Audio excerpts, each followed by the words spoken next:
Good morning, noon, evening or night, depending when you're watching this video. My name is Alegende and welcome back to World of Tanks and the Greatest of Games series. Now, with a little different setup, because we are rushing through the replays a little bit faster, because we are only now focusing more time on the specific moments which are very interesting and unique that you can learn something from. And we are starting off with It's Godly's playing in his M41 Walker Bulldog, aka the Black Dog, and he's playing on the map Stujanki. And in this battle he is increasing the odds of maintaining his hit points in order to make some very interesting moves very deep into enemy territory. And the first moment we can actually see him execute a very interesting tactic like that is when he goes forward in order to rush the back line. However, halfway through he realizes that the enemy presence is still a huge risk, and he cuts down halfway through. And good thing that he does, because there is an S-tank right there. And immediately he is driving to the closest bit of solid cover. And this little maneuver right here, just moving towards this little hill that is covering most of his tank, is increasing the odds of him not getting hit, making it harder for the enemy to hit him, and increasing his odds to keep some of his remaining HP. And he does this again later on when more of his team is rushing alongside of him. He gets spotted again and he realizes that he can't get fired at by the tanks at the factory. So he still keeps more solid cover between him and the enemies, so he can increase the distance and decrease the chances that the enemies can hit him on that distance with his speed.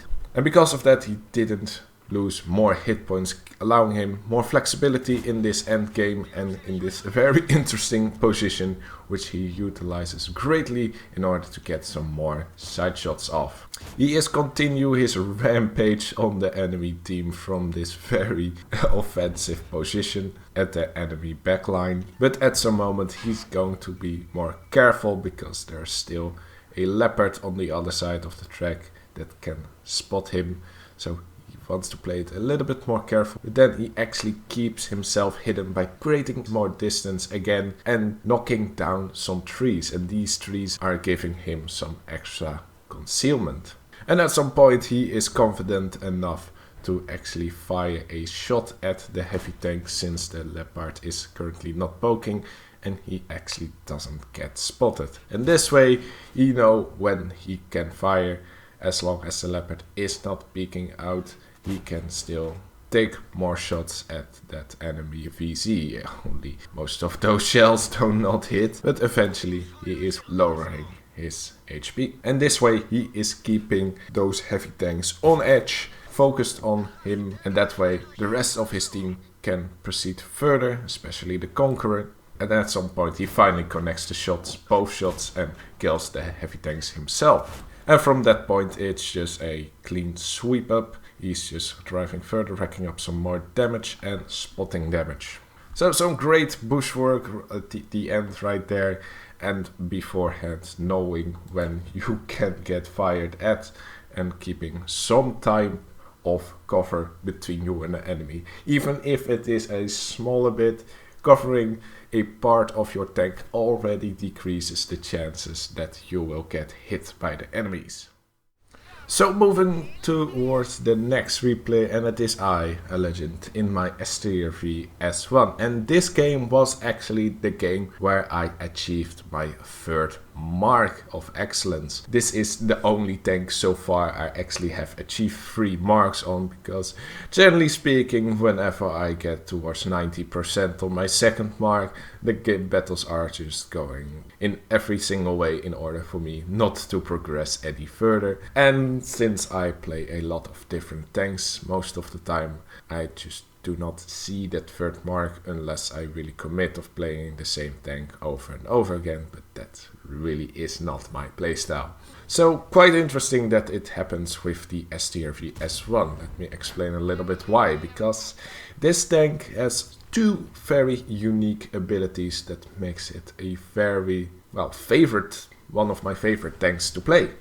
First, it's the accuracy. In the siege mode, this is one of the most accurate tanks in the game because it has below 0.3 accuracy, which I find very good to have. It really reduces the accuracy RNG, even though I still have some very weird shots in this tank from occasion to occasion, but generally speaking I really like the accuracy and the reduction of the RNG on it. And also the armor layout of the SCRV S1 is very interesting. Although it has 30mm of all-round armor, the front of the tank is sloped so much that it is an auto ricochet for every 90mm caliber gun or below, which I utilize much in this game, which you will see a little bit later on. But in the combination of just the accuracy alone, I'm already managing to rack up nearly 2k damage on these distances. But when the projectile is starting to show up and stops to aim, I aim directly my front towards him. Also have a very quick reaction on the black dog right there. Again, with this accuracy you can do it. And dispersion values are also pretty much perfect, making this tank very enjoyable gun handling wise when in siege mode. But you saw me directing my front towards the enemy tanks with the lower than 90mm of caliber gun, because I know that way it would be an auto ricochet. So we are in a tight situation a little bit. We are behind on hit points and tanks, but it's just a way of keeping calm and carry the game by just sitting here. It really is, well, quite a passive way in order to carry the game, but this way the SCRV is just the best at doing defensively. Can play it offensively sometimes, but it's way harder to do that in a tank that has to switch between modes. But when you play your cards right, you actually can manage to get into a quick frontal position, switch quickly towards siege mode and dish out quick damage towards enemy tanks that are at that position. But now in the defensive, the STA-1 shows up, but after firing I immediately redirect my front towards the projectile and Carnivon because I know the STA-1 wasn't focusing me right there, but I went right back after I saw that the projectile is not focusing me and the STA was now rushing towards me. Even though my timing wasn't still perfect, I think that this mentality is keeping me alive more than I would just focus the tank closest to me and have a higher chance that the projectile would have gotten one extra shot. I find the risk of not knowing which tanks are aiming at me higher than just quickly scouting out and confirming which tanks are currently directing their fire at me. And now against the Carnivon, I am actually taking a hit knowing that he doesn't have the caliber for it. I actually count the seconds between each shots and know exactly when I can redirect my fire slightly towards the projectile before returning back before the Carnivon is reloaded once again. And that way I am covering as many angles as possible, because in this tank you really don't want to get fired at in your side. However, the enemies were engaging me from multiple directions, so I did lose a fair amount of hit points after all, so I'm playing a bit more careful, staying hidden, and at the moment that I know that the enemies are actually back at their own base, I'm going forwards in order to shut down the charioteer, and as the final shot I of course pounce on an artillery, because of course I do.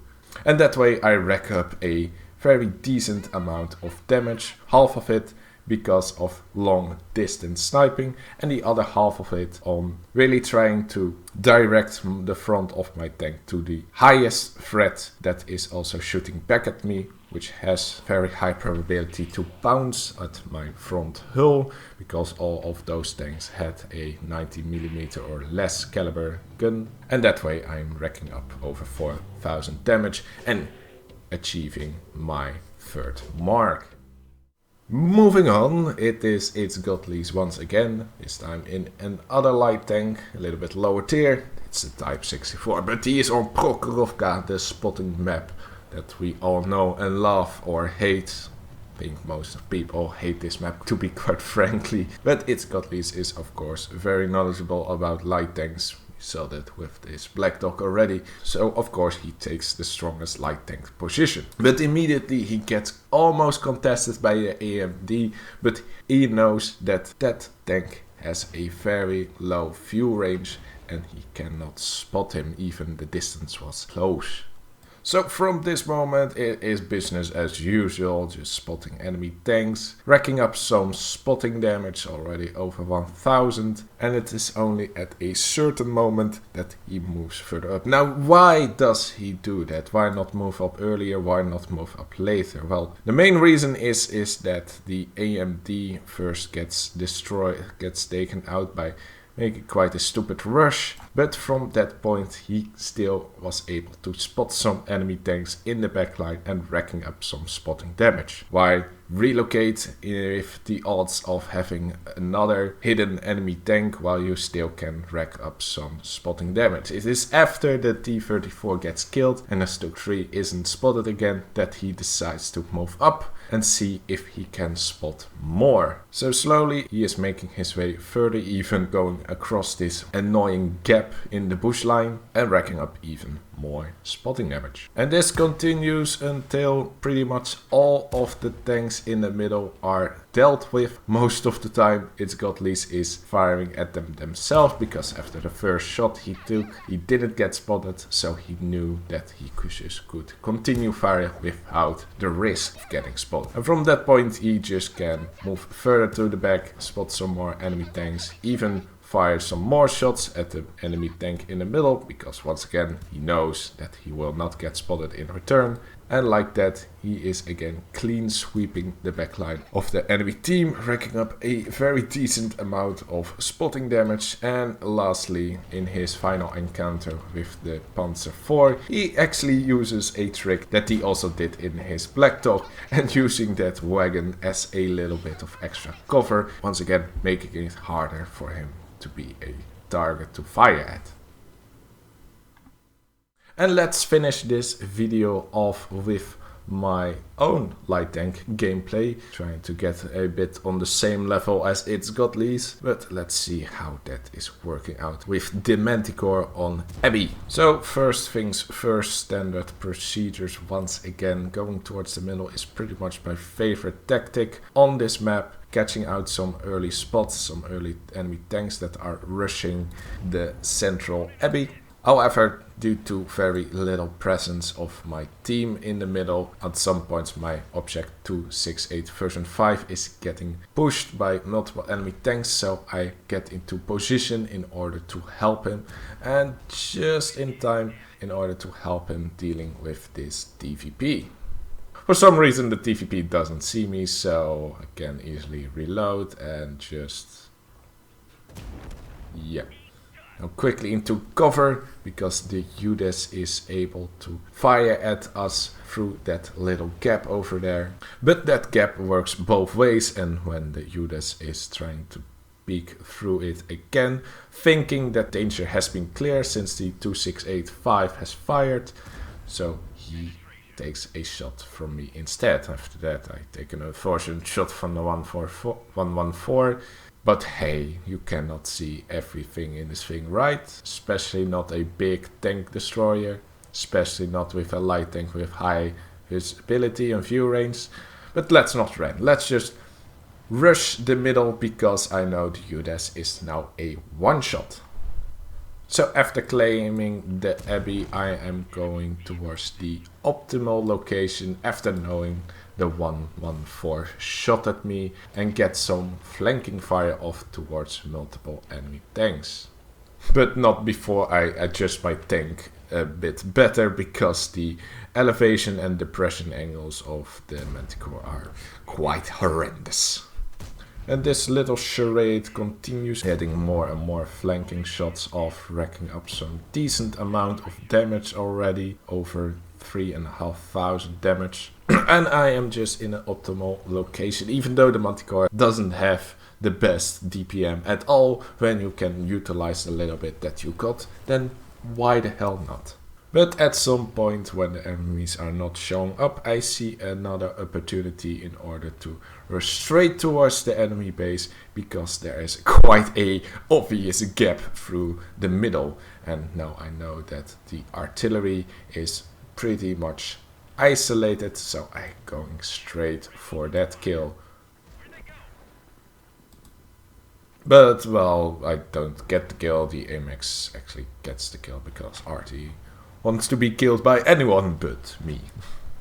So after that encounter, I quickly make my way towards the 1-2 line instead of continuing the 8 line, because the enemy tanks at the 1-2 line are the most likely focusing all of their attention towards the front. And you can see on the 7 line right now, the I7 has switched around. If I have continued that way, I have a very high probability to get fired at and become pretty much a one-shot. And on this flank, I know for sure the enemies are not aiming at me, so I get a quick shot off. Now they do pay attention towards me, and it is also the matter of fact that the presence of my team on the 8th flank was high enough to deal with those 2 enemy tanks. While on this flank, well, even with my little help, we lost after all, a little bit late to arrive at this party, but helping out the flank that needs it the most gives us the highest probability to win this battle. And at this moment my team is securing the enemy base, but in a light tank I am able to utilize my speed and outflank the remaining enemy tanks using pretty much half of the map, getting a couple more shots off inside the rear of some of the enemy tanks, diverting their attention so they get withered down more and more by my team. And it's just like that, a pincer maneuver, getting fired at from multiple angles. The enemies are quite in a predicament that they cannot get out to, and they cannot reach the cap on time that way with their low remaining HP. So quite a special game right here. Getting over 5,000 damage in a Manticore is, well, quite impressive, but most of the time I was just seeking out some ways to assist my team, getting some extra shots off and claiming the most central position when I saw the possibility to do so, take out the one shot and get multiple flanking fires off. And of course utilizing even though the Manticore is relatively slow for a light tank, it's still fast enough to get the job done on quickly locating towards different flanks and getting some surprise shots off. And that has been pretty much it for this video. So I'm very curious how this new format will actually end up in the final video, but let me know if you like this video, and of course I will see you next time. Laters!